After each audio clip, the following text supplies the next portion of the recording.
আজকে বানাবো চাপা শুটকির ভর্তা। এখানে হচ্ছে গিয়ে রসুন, শুকনা মরিচ, চাপা শুটকি। এখন এগুলি বেটে নিব।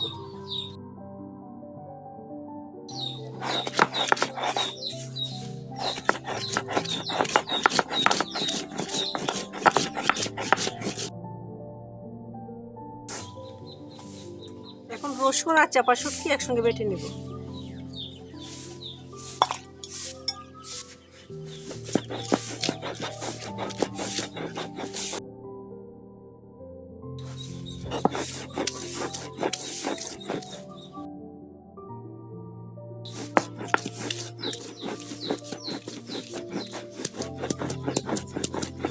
আজকে আমি আপনাদেরকে দেখাবো আমার বাড়ির থেকে আমার বাবার বাড়ি কতটা কাছে।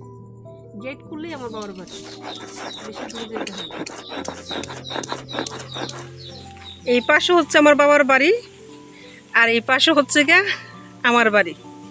এই যে এগুলো হচ্ছে গিয়ে আমার বাড়ি, মানে বাবার বাড়ি আর শ্বশুর বাড়ি না। এটা আমার জামা হচ্ছে জমি কিনে এখানে বাড়ি করছে। আর হচ্ছে যে আমার বাবার বাড়ির সিকিউরিটি একজন বসে আছে।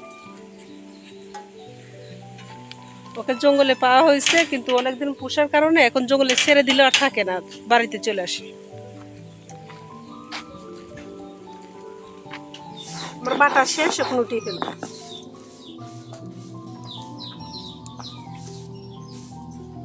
চুলায় আগুন ধরিয়ে এখন কড়াইটা বসিয়ে দিই। কড়াই গরম হয়ে যাওয়ার পর এখন দিয়ে দিব সয়াবিন তেল।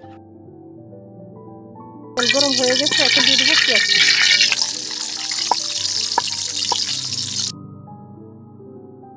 পরিমাণ মতন লবণ।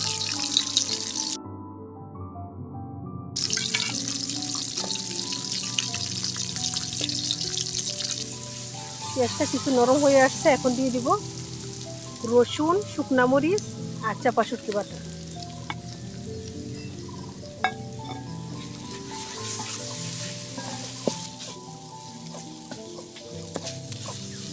আমার শুটকির ভর্তা হয়ে গেছে, এখন নামিয়ে ফেলব।